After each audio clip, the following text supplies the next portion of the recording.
You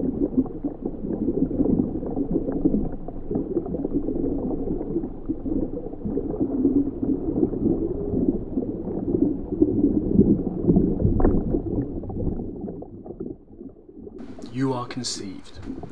And then your mum has a little trouble squeezing you out because of your larger than average head. And then your parents waste the only time that they are truly happy together, on the one time of your life you'll never be able to remember. Then a few years later, a younger sibling is born and you get so jealous that your dad has to buy you a Kinder Egg. Then you go to primary school and you decide to be a bank manager because that's where the money's really at. And then you go to secondary school in uniform several sizes too big and a rucksack almost as tall as you are. Then around year 9 you start to notice people in your class walking and talking differently and wearing clothes that aren't entirely functional.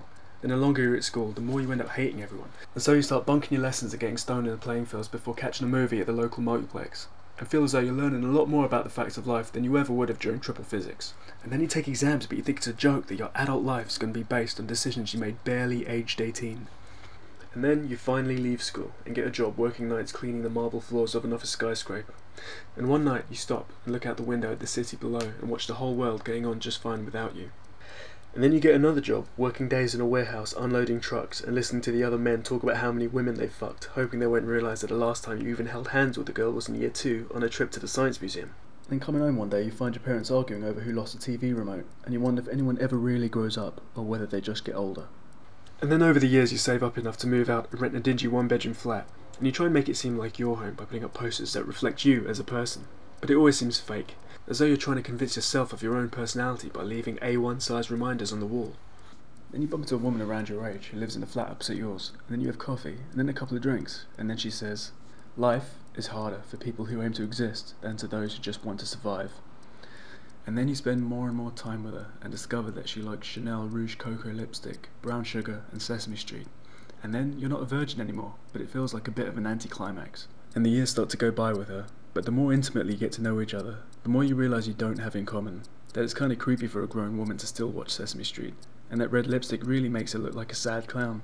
But then again, really you've always thought these things about her, but you were just being polite and horny.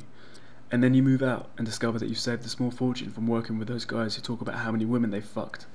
And so you sell your possessions and move to the equator by the coast, where you have enough money to live comfortably, but you learn to fish anyway and learn a little extra selling what you've caught.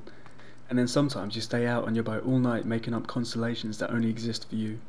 And then the local children follow you home from the sea, the stranger who doesn't speak their language.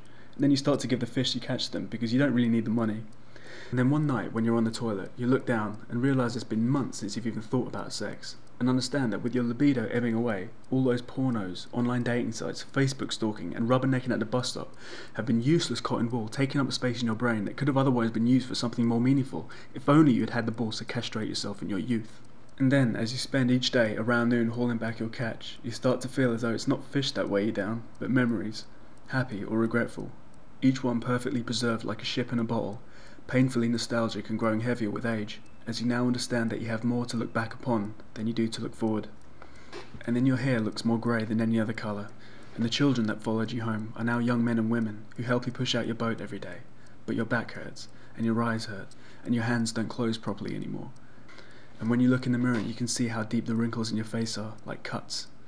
And then you lay in bed, not asleep and not awake, but always tired, and you find yourself waiting for that tunnel of light, that series of images from your life flashing before your eyes, but nothing comes. And then you wonder what kind of impact you've made upon the earth, if there's anyone who will realise that you're gone, but before you can think of someone, your heart stops. The local villagers scrape together enough money to fly you back home to be buried just down the road from where you were born, and then, over time, your cheap casket rots and crumbles, and your body decomposes, and then the rain weathers your name from your headstone, until it's as if you never existed at all.